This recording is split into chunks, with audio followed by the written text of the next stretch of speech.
नमस्कार दोस्तों, स्वागत है आप सभी लोगों का Sonu study classes YouTube channel में। दोस्तों आज मैं आपसे लोगों को एनसीईआरटी वो क्लास 12 भौतिक विज्ञान चैप्टर 2 तरंग प्रकाशिकी पर प्रश्न उत्तर मैं आप लोगों को इस वीडियो में बताऊंगा। अभ्यास के अंतर्गत दिए गए प्रश्न उत्तर। प्रश्न नंबर 1, 589 यनियम तरंग दैर्घ्य का एक वर्णीय प्रकाश वायु से जल की सतह पर आपतित होता है। ए परावर्तित तथा बी आपतित प्रकाश की तरंग दैर्घ्य आवृत्ति तथा चाल क्या होगी। जल का अपवर्तनांक 1.33 है। हल दिया है आपतित प्रकाश की तरंग दैर्घ्य लैम्डा 1 बराबर 589 यह नियम बराबर 589 गुणे 10 से घाती 9 मीटर। वायु में प्रकाश की चाल सी बराबर 3 गुणे 10 से 108 मीटर सेकेंड तथा ए म्यू डब्ल्यू बराबर 1.33। ए परावर्तित प्रकाश के लिए नंबर 1, चूंकि परावर्तित प्रकाश की तरंग दैर्घ्य अपरिवर्तित रहती है, अतः अपरिवर्तित प्रकाश की तरंग दैर्घ्य लैम्डा ए बराबर लैम्डा 1 बराबर 589 या नियम। नंबर 2, चूंकि परावर्तन में माध्यम नहीं बदलता,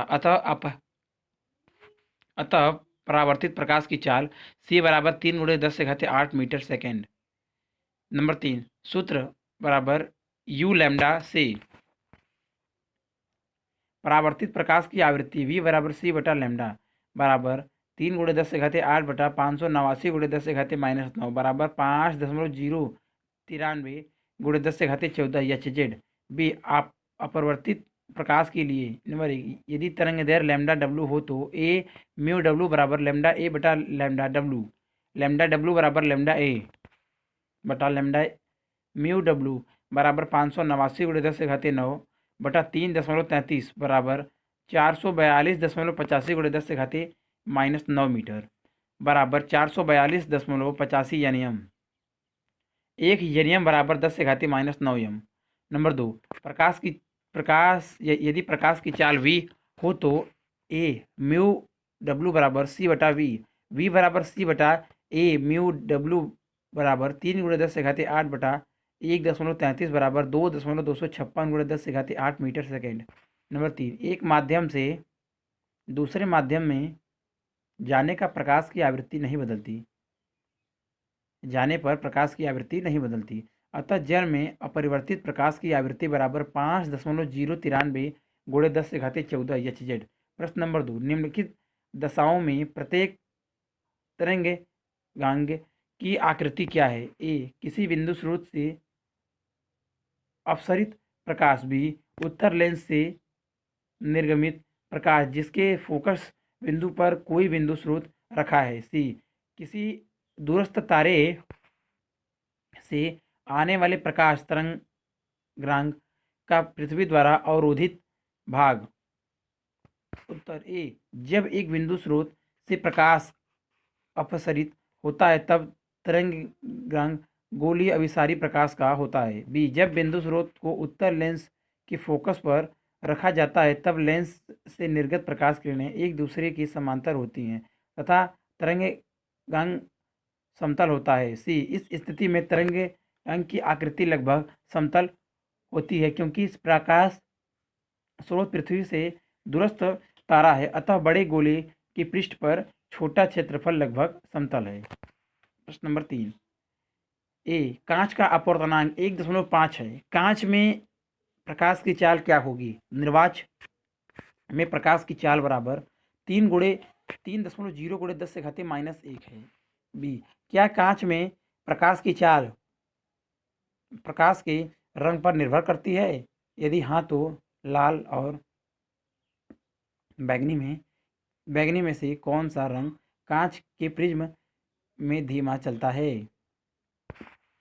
उत्तर ए दिया है ए म्यू जी बराबर 1.5 सी बराबर 3.0 गुणे 10 से घाते 8 एम एस की पावर -1। कांच में प्रकाश की चाल v माइनस बराबर क्वेश्चन मार्क संबंध म्यू बराबर सी बटा वी का उपयोग करके वी जी बराबर सी बटा ए म्यू जी बराबर 3 गुणे 10 से घाते 8 बटा 1.5 बराबर 2 गुणे 10 से घाते 8 एम एस की पावर -1। बी हाँ कांच में प्रकाश की चाल इसके रंग पर निर्भर करती है।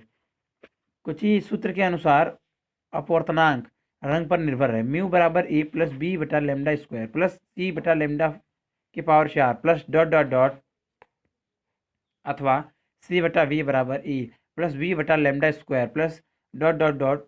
यहाँ वी कांच में प्रकाश की चाल है। चूंकि सी ए तथा बी नियत है, अतः वी का मान तरंग दैर्घ्य लेमडा पर निर्भर करता है। हम जानते हैं कि लेमडा वी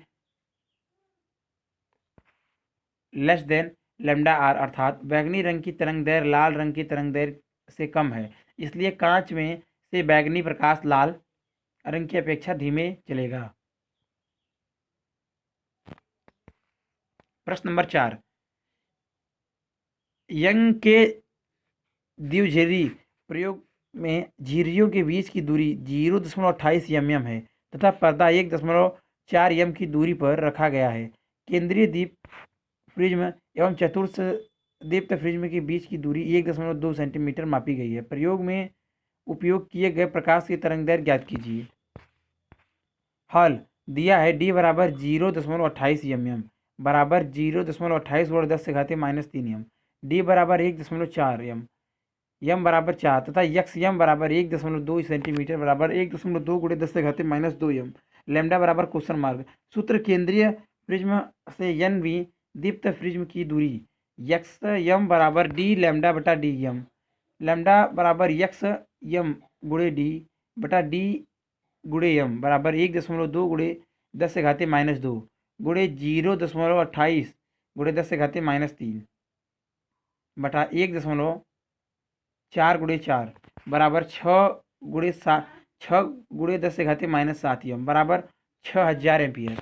प्रश्न नंबर 5, यंग के द्विध्रुवी प्रयोग में लैम्डा तरंगदैर्घ्य का एक वर्णीय प्रकाश उपयोग करने पर पर्दे के एक बिंदु पर जहाँ पथानंतर लैम्डा है, प्रकाश की तीव्रता के इकाई है। उस बिंदु पर प्रकाश की तीव्रता कितनी होगी जहां पथांतर लैम्डा बटा 3 है। हल दिया है जब पथांतर बराबर लैम्डा तथा आई 1 बराबर के, जब पथांतर बराबर लैम्डा बटा 3 तथा I2 बराबर क्वेश्चन मार्क। सूत्र थीटा बराबर 2 पाई बटा लैम्डा यक्स से थीटा 1 बराबर 2 पाई बटा लैम्डा गुणे लैम्डा बराबर 2 पाई तथा थीटा 2 बराबर 2 पाई बटा लैम्डा गुणे लैम्डा बटा 3 बराबर 2 पाई बटा 3। अतः सूत्र I बराबर I1 plus I2 plus 2 √I1 I2 cos Q से थीटा 1 कालांतर के लिए I डैश बराबर I plus 2 √I plus I गुणे cos 2P बराबर 2I प्लस 2I गुणे 1 अथवा I डैश बराबर 4I बराबर के दिया है समीकरण नंबर 1 तथा थीटा 2 कालांतर के लिए I डबल डैश बराबर I प्लस I गुणे 2 √I प्लस I गुणे cos 2P बटा 3 बराबर 2I प्लस 2I कोष्टक में -1/2 कोष्टक क्लोज अथवा के डबल डैश बराबर I। इसमें समीकरण 1 से I डैश बराबर के बटा 4 रखने पर I डबल डैश बराबर के बटा 4 समीकरण नंबर 2। प्रश्न नंबर 6, यंग के द्विध्रुवी प्रयोग में व्यक्तिकरण प्रिज्मों को प्राप्त करने के लिए 650 nm तथा 520 nm तरंग दैर्घ्य के प्रकाश पुंज का उपयोग किया गया। ए 650 nm तरंग दैर्घ्य के लिए पर्दे पर तीसरे दीप्त प्रिज्म की केंद्रीय उच्चिष्ठ से दूरी ज्ञात कीजिए। बी केंद्रीय उच्चिष्ठ से उच्च न्यूनतम दूरी को ज्ञात कीजिए जहां दोनों तरंग दैर्घ्य के कारण दीप्त प्रिज्म समपाती होते हैं। दिया है डी बराबर 120 सेंटीमीटर तथा डी बराबर 2 mm। हल दिया है झिर्रियों के बीच की दूरी डी बराबर 2 × 10⁻³ m, स्रोत से पर्दे की दूरी डी बराबर 1.20 m, लैम्डा 1 बराबर 650 × 10⁻⁻1 m, लैम्डा 2 बराबर 520 × 10⁻9 m, ए एन बराबर 3, लैम्डा बराबर लैम्डा 1 बराबर 650 × 10⁻9 यम, डी बराबर 2 × 10⁻³ m तथा डी बराबर 1.20 m यक्स 3 बराबर तीसरी प्रिज्म की केंद्रीय उच्चिष्ठ से दूरी बराबर क्वेश्चन मार्क। सूत्र यक्स एन बराबर डी लैम्डा बटा डी गुणे एन से x3 बराबर 1.20 गुणे 650 गुणे 10 से घाते -9 गुणे 3 बटा 2 गुणे 10 से घाते 3 10 से घाते -3 बराबर 1.70 गुणे 10 से घाते -3 यम। बी माना लैम्डा की n की फ्रिंज तथा लैम्डा 2 की n+1 कोष्ठक क्लोज की फ्रिंज सपाती है, तब कोष्ठक में n+1 बटा n बराबर लैम्डा 1 बटा लैम्डा 2 अथवा 1+1 बटा n बराबर 650 गुणे 10 से घाते -9 बटा 520 गुणे 10 से घाते -9 बराबर 5/4 अथवा 1 बटा n बराबर 5/4 -1 बराबर 1/4 n बराबर 4 दूरी x बराबर n डी लैम्डा 1 बटा डी बराबर n डी लैम्डा 1 बटा डी बराबर 4 गुणे 1.20 गुणे 650 गुणे 10 के घाते -9 बटा 2 गुणे 10 के घाते -3 बराबर 1.50 गुणे 10 के घाते -3 यम। प्रश्न नंबर 7, एक द्विझिर्री प्रयोग में 1 मीटर दूर रखे पर्दे पर एक फ्रिज की कोणीय चौड़ाई 0.2 डिग्री पाई गई है। उपयोग किए गए प्रकाश की तरंग दैर्घ्य 600 nm है। यदि पूरा प्रायोगिक उपकरण जल में डुबो दिया जाए तो फ्रिज की कोणीय चौड़ाई क्या होगी? जल का अपवर्तनांक 4/3 लीजिए। हल दिया है डी बराबर 1.0 यम। वायु में लैम्डा ए बराबर 600 nm बराबर 600 गुणे 10 से घाते -9 यम। वायु में फ्रिज की कोणीय चौड़ाई थीटा ए बराबर 0.2 डिग्री। ए एन डब्ल्यू बराबर 4/3। जल में फ्रिज की कोणीय चौड़ाई थीटा डब्ल्यू बराबर क्वेश्चन मार्क। माना जल में प्रकाश की तरंग दैर्घ्य लैम्डा डब्ल्यू है, तब लैम्डा ए बटा लैम्डा डब्ल्यू बराबर ए एन डब्ल्यू। समीकरण नंबर 1। पुनः वायु में फ्रिज की कोणीय चौड़ाई थीटा ए बराबर लैम्डा ए बटा डी तथा जल में फ्रिज की कोणीय चौड़ाई थीटा डब्ल्यू बराबर लैम्डा डब्ल्यू बटा डी। थीटा डब्ल्यू बटा थीटा ए बराबर लैम्डा डब्ल्यू बटा लैम्डा ए। थीटा डब्ल्यू बराबर 1/a/n डब्ल्यू गुणे थीटा ए बराबर 3/4 गुणे 0.2 डिग्री बराबर 0.15 डिग्री। प्रश्न नंबर 8, वायु से कांच में संक्रमण के लिए बूस्टर कोण क्या है? कांच का अपवर्तनांक 1.5। हल बूस्टर के नियम से n बराबर 10 IP बूस्टर कोण अर्थात ध्रुवण कोण IP बराबर 10 इनवर्स n। यहाँ n बराबर 1.5 अतः IP बराबर 10 इनवर्स। कोष्टक में 1.5 कोष्टक क्लोज बराबर 56.3 डिग्री। प्रश्न नंबर 9, 5000 एम्पीयर तरंग दैर्घ्य का प्रकाश एक समतल परावर्तक सतह पर आपतित होता है। परावर्तित प्रकाश की तरंग दैर्घ्य एक आवृत्ति क्या है? आपतन कोण के किस मान के लिए परावर्तित किरण आपतित किरण के लंबवत होगी? हल यहाँ लैम्डा बराबर 5000 एम्पीयर बराबर 5000 गुणे 10 से घाते -10 मीटर बराबर 5 गुणे 10 से घाते -7। वायु में प्रकाश की चाल से बराबर 3 गुणे 10 से घाते 8 मीटर सेकेंड। वायु में प्रकाश की आवृत्ति v बराबर c बटा लैम्डा बराबर 3 गुणे 10 से घाते 8 मीटर सेकेंड बटा 5 गुणे 10 से घाते -7 मीटर बराबर 6 गुणे 10 से घाते 14 सेकेंड इनवर्स। आपतित तथा परावर्तित किरण दोनों एक ही माध्यम वायु में होंगे, अतः परावर्तित प्रकाश की तरंग दैर्घ्य बराबर आपतित प्रकाश की तरंग दैर्घ्य बराबर 5000 एम्पीयर। परावर्तित प्रकाश की आवृत्ति बराबर आपतित प्रकाश की आवृत्ति बराबर 6 गुणे 10 से घाते 14। हज परावर्तन कोण r बराबर आयतन कोण I तथा परावर्तित किरण आपतित किरण के लंबवत है, अतः I प्लस R बराबर 90 डिग्री। I प्लस I बराबर 90 डिग्री। वांछित आपतन कोण I बराबर 45 डिग्री। प्रश्न नंबर 10, उस दूरी का आकलन कीजिए जिसके लिए किसी 4 mm के आकार के धारक तथा 400 nm तरंग दैर्घ्य के प्रकाश के लिए किरण प्रकाशिकी सन्निकट रूप में लागू होती है। हल दिया है लैम्डा बराबर 400 nm बराबर 400 गुणे 10 से घाते -9 यम। डी बराबर 4 गुणे 10 से घाते -3 यम। माना एकल झिर्री विवर्तन प्रतिरूप में प्रथम निनिष्ठ केंद्रिक उच्चिष्ट से थीटा एक कोण पर प्राप्त होता है, तब साइन थीटा 1 बराबर लैम्डा बटा डी। यदि थीटा 1 बराबर थीटा 1 छोटा है तो साइन थीटा 1 बराबर थीटा 1 थीटा 1 बराबर लैम्डा बटा डी। यदि पर्दे की रेखा छिद्र से दूरी डी है तो केंद्रीय उच्चिष्ट की रेखीय चौड़ाई x बराबर डी थीटा 1 बराबर डी लैम्डा बटा डी। माना किरण प्रकाशिकी अधिकतम ZF दूरी पर लागू होती है, तब D बराबर ZF पर एक्स बराबर डी, डी बराबर जेड एफ गुणे लेमडा बटा डी, जेड एफ बराबर डी स्क्वायर बटा लेमडा बराबर कोष्टक में 4 गुणे 10 से घातीय -3 का होल स्क्वायर बटा 400 गुणे 10 से घातीय -9 बराबर 400 एम। अतिरिक्त अभ्यास प्रश्न नंबर 11, एक तारे में हाइड्रोजन से उत्सर्जित 6563 एम्पियर की एच अल्फा लाइन में 15 एम्पियर का अविरक्त विस्थापन रेडशिफ्ट होता है। पृथ्वी से दूर जा रहे तारे की चाल का आकलन कीजिए। हल दिया है लैम्डा बराबर 6563 एम्पियर, अविरक्त विस्थापन लैम्डा डेल्टा लैम्डा बराबर 15 एम्पियर, तारे की चाल बराबर क्वेश्चन मार्क, प्रकाश की चाल सी बराबर 3 गुणे 10 से घातीय 8 एम की पावर -1। सूत्र डेल्टा लैम्डा बराबर वी लैम्डा बटा सी से तारे की चाल वी बराबर सी डेल्टा लैम्डा बटा लैम्डा बराबर 3 गुणे 10 से घातीय 8 गुणे 15 बटा 6563 बराबर 6.86 गुणे 10 से घातीय 5 एम की पावर -1। प्रश्न नंबर 12, किसी माध्यम जैसे जल में प्रकाश की चाल निर्वात में प्रकाश की चाल से अधिक है।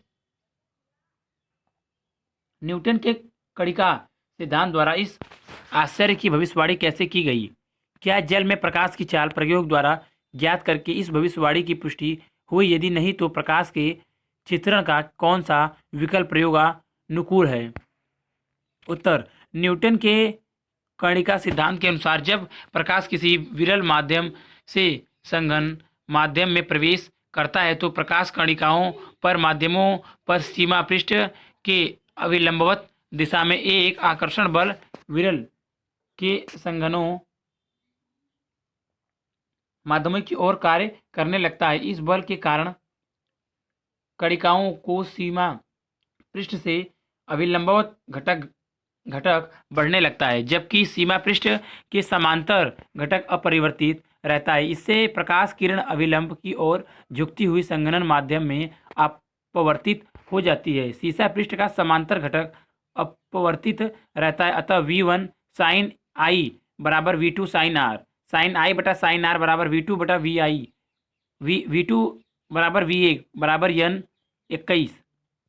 दूसरा माध्यम संघनन है, अतः N21 greater than 1, V2 greater than V1। परंतु प्रयोग द्वारा न्यूटन की इस भविष्यवाणी की पुष्टि नहीं हो पाई, अपितु इसके विपरीत प्रयोग द्वारा यह ज्ञात हुआ कि संघनन माध्यम में प्रकाश की चाल विरल माध्यम की तुलना में कम होती है। इससे न्यूटन के कणिका सिद्धांत को अमान्य करार दिया गया और हाइगेन के तरंगिका सिद्धांत को मान्य मिल गई। इससे ज्ञात होता है कि हाइगेन्स का तरंगिका सिद्धांत प्रयोग संगत है। प्रश्न नंबर 13, आप मूल पाठ में जान चुके हैं कि हाइगेन्स का सिद्धांत परावर्तन और अपवर्तन के नियमों के लिए किस प्रकार मार्गदर्शक है। इसी सिद्धांत का उपयोग करके प्रत्येक रीति से निगमन कीजिए कि समतल दर्पण के सामने रखी किसी वस्तु का प्रतिबिंब आभासी बनता है जिसकी दर्पण से दूरी बिंब से दर्पण की दूरी के बराबर होती है। उत्तर, एक बिंदु बिंब तथा एक समतल दर्पण लीजिए। बिंदु बिंब को केंद्र मानते हुए तथा दर्पण के स्पर्श करते हुए एक वृत्त खींचिए। यह बिंब से चलकर दर्पण तक पहुंचने वाले गोलीय तरंगराग का समतलीय भाग है। अब t समय पश्चात दर्पण की उपस्थिति में तथा अनुपस्थिति में इस तरंग की स्थितियां आरेखित कीजिए। इस प्रकार दर्पण के दोनों ओर सर्वत्र समचाप प्राप्त होंगे। इसमें से एक परावर्तित तरंगाग है। पहचानिए, सरल ज्यामिति के उपयोग से देखा जा सकता है कि परावर्तित तरंगाग का केंद्र बिंब को प्रतिबिंब दर्पण से बिंब के बराबर दूरी पर है। प्रश्न नंबर 14, तरंग संचरण की चाल को प्रभावित कर सकने वाले कुछ प्रभावी कारकों की सूची है। नंबर 1, स्रोत की प्रकृति। नंबर 2, संचरण की दिशा। नंबर 3, स्रोत और बटा या प्रेक्षक की गति। नंबर 4, तरंग दैर्घ्य तथा नंबर 5, तरंग की तीव्रता बताइए कि डैश डैश डैश। ए निर्वात में प्रकाश की चाल। बी किसी माध्यम माना कांच या जल में प्रकाश की चाल इनमें से किस कारकों पर निर्भर करती है? उत्तर ए निर्वाच में प्रकाश की चाल ए एक सार्वत्रिक नियतांक है जो उपयुक्त में से किसी भी कारक पर निर्भर नहीं है। यह यहाँ तक कि स्रोत व प्रेक्षक के बीच आपेक्षिक गति पर भी नहीं। बी किसी माध्यम में प्रकाश की चाल नंबर 1 स्रोत की प्राकृतिक, नंबर 2 संचरण की दिशा, नंबर 3 स्रोत तथा माध्यम के बीच आपेक्षिक गति तथा नंबर 5 तरंग की तीव्रता पर निर्भर नहीं करती है, परंतु यह नंबर 2 माध्यम तथा प्रेक्षक के बीच आपेक्षिक गति तथा नंबर 5 प्रकाश की तरंग दैर्ध्य पर निर्भर करती है। प्रश्न नंबर 15 ध्वनि तरंगों में आवृत्ति विस्थापन के लिए डॉपलर का सूत्र निम्नलिखित दो स्थितियों में थोड़ा सा भिन्न है। नंबर 1 स्रोत विरामावस्था में तथा प्रेक्षक गति में हो तथा नंबर 2 स्रोत गति में परंतु प्रेक्षक विरामावस्था में हो। जबकि प्रकाश के लिए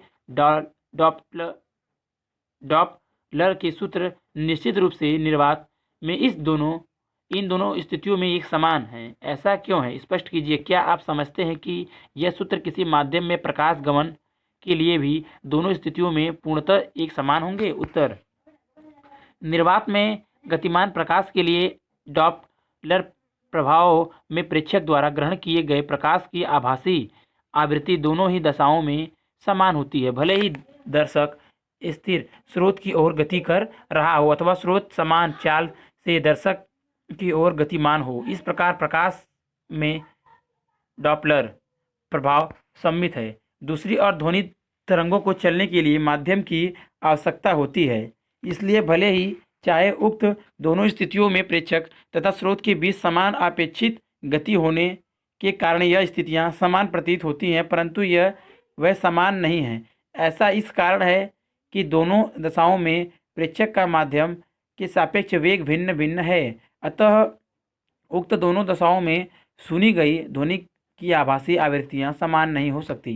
यदि किसी माध्यम में प्रकाश की गति की बात की जाए तो पुनः दोनों स्थितियां अलग अलग हो जाएंगी, क्योंकि दोनों स्थितियां में प्रेक्षक का माध्यम के सापेक्ष वेग भिन्न भिन्न होगा। अतः इस दशा में प्रेक्षक द्वारा ग्रहण किए गए प्रकाश की आवृत्ति में भिन्न डॉपलर सूत्रों की अपेक्षा की जानी चाहिए। प्रश्न नंबर 16 द्विध्रुवी प्रयोग में 600 nm तरंग दैर्घ्य का प्रकाश करने पर एक दूरस्थ पर्दे पर बने प्रिज्म की कोणीय चौड़ाई 0.1 डिग्री है। दोनों झिर्रियों के बीच कितनी दूरी है? हल दिया है। प्रिज्म की कोणीय चौड़ाई थीटा बराबर 0.1 डिग्री बराबर 0.1 गुणे पाई बटा 180 डिग्री रेडियन। प्रकाश की तरंग दैर्घ्य लैम्डा बराबर 600 nm, 600 गुणे 10 से घाते -9 मीटर। 1 nm बराबर 10 से घाते -9 m। झिर्रियों के बीच की दूरी d बराबर कोसर मार्ग। प्रिज्म की कोणीय चौड़ाई के सूत्र थीटा बराबर लैम्डा बटा डी से d बराबर लैम्डा बटा थीटा बराबर 600 गुणे 10 से घाते -9 बटा कोष्टक में 0.1 गुणे पाई बटा 180 डिग्री कोष्टक क्लोज बराबर 6 गुणे 10 से घाते -7 गुणे 180 डिग्री बटा 0.1 गुणे 3.14 बराबर 3.44 गुणे 10 से घाते -4 मीटर। प्रश्न नंबर 17 निम्नलिखित प्रश्नों के उत्तर दीजिए। ए एकल झिर्री विवर्तन प्रयोग में झिर्री की चौड़ाई मूल चौड़ाई से दोगुनी कर दी गई है। यह केंद्रीय विवर्तन बैंड के साइज तथा तीव्रता को कैसे प्रभावित करेगी? बी द्विझिर्री प्रयोग में प्रत्येक झिर्री का विवर्तन व्यक्तीकरण पैटर्न से किस प्रकार संबंधित है? सी सुदूर स्रोत से आने वाले प्रकाश के मार्ग में जब एक लघु वृत्ताकार वस्तु रखी जाती है तो वस्तु की छाया में के मध्य एक प्रदीप्त बिंदु दिखाई देता है। स्पष्ट कीजिए क्यों। डी दो विद्यार्थी एक 10 मीटर ऊंची कक्ष विभाजक दीवार द्वारा 7 मीटर के अंतर पर हैं। यदि ध्वनि और प्रकाश दोनों प्रकाश की तरंगें वस्तु के किनारे पर मुड़ सकती हैं तो फिर भी वह विद्यार्थी एक दूसरे को देख नहीं पाते। यद्यपि वह आपस में आसानी से वार्तालाप किस प्रकार कर पाते हैं? ई किरण प्रकाशिकी प्रकाश की सीधी रेखा में गति करने की संकल्पना पर आधारित है। यद्यपि विवर्तन प्रभाव जब प्रकाश का संचरण एक द्वारक झिरी या वस्तु के चारों ओर प्रेषित किया जाए, इस संकल्पना को नकारता है। तथापि किरण प्रकाशिकी की संकल्पना प्रकाशिकी यंत्रों में प्रतिबिंबों की स्थिति तक उसके दूसरे अनेक गुणों को समझाने के लिए सामान्य उपयोग में लाई जाती है। इसका क्या औचित्य है? उत्तर ए, केंद्रीय विवर्तन बैंड की चौड़ाई यक्स अल्फा बरा 1 बटा झिर्री की चौड़ाई, अतः झिर्री की चौड़ाई दोगुनी करने पर केंद्रीय विवर्तन बैंड की चौड़ाई आधी रह जाएगी, जबकि तीव्रता 4 गुणित तीव्रता झिर्री का क्षेत्रफल हो जाएगी। बी, द्विझिर्री प्रयोग में व्यक्तीकरण पैटर्न की प्रिज्म एकल झिर्री विवर्तन पैटर्न की प्रिज्मों के साथ अध्यारोपित होती है। सी, वित्तीय अध्यारोधन के किनारों से विवर्तित तरंगों जब वस्तु की छाया के मध्य बिंदु पर मिलती है तो वहाँ पथांतर शून्य होने के कारण परस्पर संपोषी व्यक्तीकरण कहलाती है, अतः वहाँ चमकदार बिंदु दिखाई पड़ता है। डी, दीवार की ऊंचाई 10 एम ध्वनि तरंगे की तरंगदैर्घ्य की कोटि की है, अतः यह ध्वनि तरंगों में पर्याप्त विवर्तन उत्पन्न करती है और एक विद्यार्थी की ध्वनि दीवार से विपरीत होकर दूसरे विद्यार्थी तक पहुंच जाती है। वही प्रकाश की तरंगदैर्घ्य दीवार की ऊंचाई की तुलना में अत्यंत सूक्ष्म है, अतः दीवार प्रकाश तरंगों में पर्याप्त विवर्तन उत्पन्न नहीं कर पाती। इसी कारण विद्यार्थी एक दूसरे को नहीं देख पाते। ई, सामान्यतः प्रकाशित यंत्रों में प्रयुक्त लेंसों के द्वारकों का साइज प्रकाश की तरंगदैर्घ्य की तुलना में काफ़ी बड़ा होता है, अतः इन यंत्रों द्वारा बने प्रतिबिंबों में विवर्तन का प्रभाव नगण्य ही रहता है। यही कारण है कि प्रतिबिंबों की स्थिति तथा अन्य गुणों को समझने के लिए प्राय किरण प्रकाशिकी का ही प्रयोग किया जाता है। प्रश्न नंबर 18, दो पहाड़ियों की चोटी पर दो मीनारों एक दूसरे से 40 किलोमीटर की दूरी पर है। इसको जोड़ने वाली रेखा मध्य में आने वाली किसी पहाड़ी से 50 मीटर ऊपर से होकर गुजरती हैं। उन रेडियो तरंगों की अधिकतम तरंगदैर्घ्य ज्ञात कीजिए जो मीनारों के मध्य बिना पर्याप्त विवर्तन प्रभाव की भेजी जा सकें। हल, फ्रेजनल दूरी तय करने पर ही तरंग प्रभाव ज्यामितीय प्रभाव पर हावी हो जाता है, अतः फ्रेजनल दूरी ZF बराबर d² बटा लैम्डा, जहाँ d बराबर 50 मीटर तथा ZF बराबर कोष्टक में 40 बटा 2 किमी बराबर 20 किमी बराबर 20 गुणे 10⁻³ मीटर। Z अधिकतम बराबर d² बटा ZF बराबर कोष्टक में 50 मीटर का होल स्क्वायर बटा 20 गुणे 10⁻³ मीटर बराबर 12.5 गुणे 10⁻² मीटर बराबर 12.5 सेमी। प्रश्न नंबर 19, 500 PM तरंगदैर्घ्य एक समान समांतर प्रकाश पुंज एक पतली झिर्री पर गिरता है तथा 1 मीटर दूर पर्दे पर परिणामी विवर्तन पैटर्न देखा जाता है। यह देखा गया कि पहला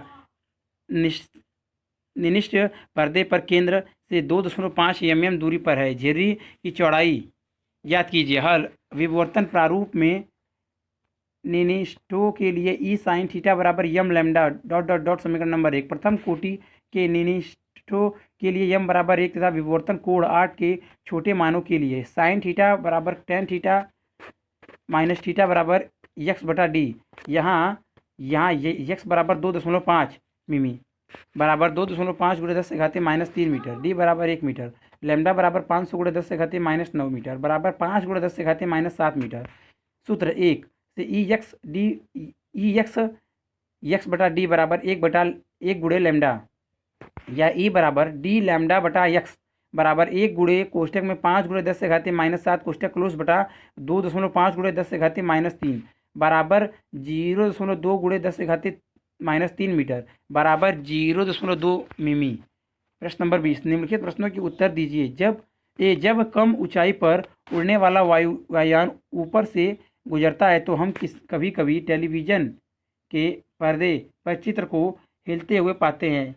एक प्रभावित